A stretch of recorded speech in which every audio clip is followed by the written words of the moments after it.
Hi, my name is Liz Scholler, and this is the site where the Flower Man's house used to be.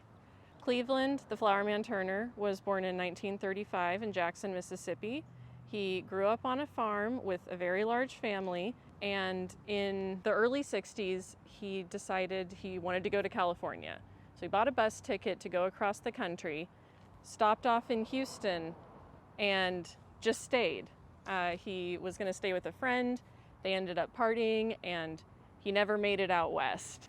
So for a few years, he did odd jobs here and there, but he had issues with alcoholism, and so eventually he ended up on Skid Row, spent many years homeless, having a really hard life, and eventually in, I think, 1983, he was passed out on a sidewalk, just baking in the heat, and this woman was driving by and saw him laying there. And she called 911, he got picked up and taken to the hospital.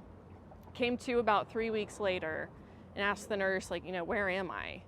And she told him, you've been in the hospital, and if you keep drinking, you're not gonna make it in time the next time this happens.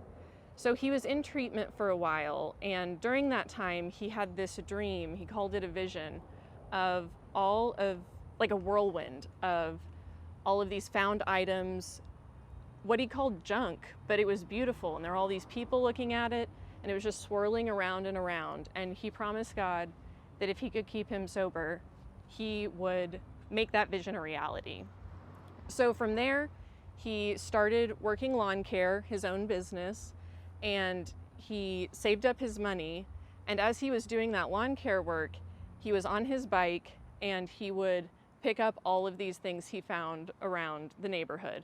He had a lot of fake flowers and real flowers decorating the bike itself, and anything you can think of is what he picked up. Dolls, toys, tires, just everything. So when he got his own house, he started decorating it with all of these found items. He painted it bright colors on the outside, he planted a big, beautiful garden, and eventually people took notice and started coming to the house to see the art. And the word spread nationally, right? He had a couple places that he rented around the Third Ward and eventually ended up here. He was close friends with Rick Lowe, and together they pulled together the money to buy a house that was here. So Project Row Houses deeded the house to Cleveland so that he could live there securely for the rest of his life. And this is where he stayed.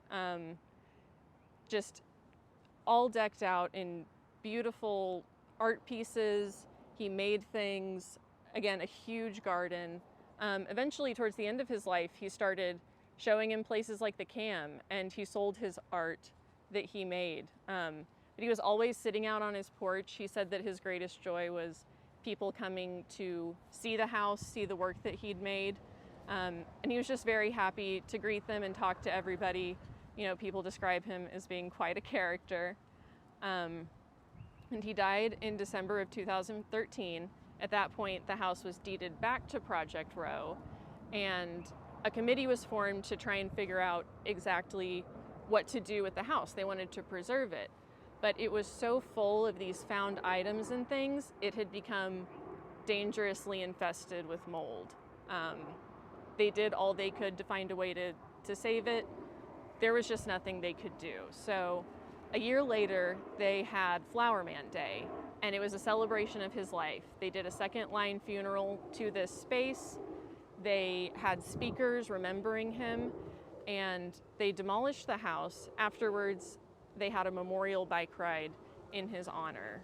So he was beloved, he's well remembered, and today this bike is the only thing that is commemorating the man who once lived here.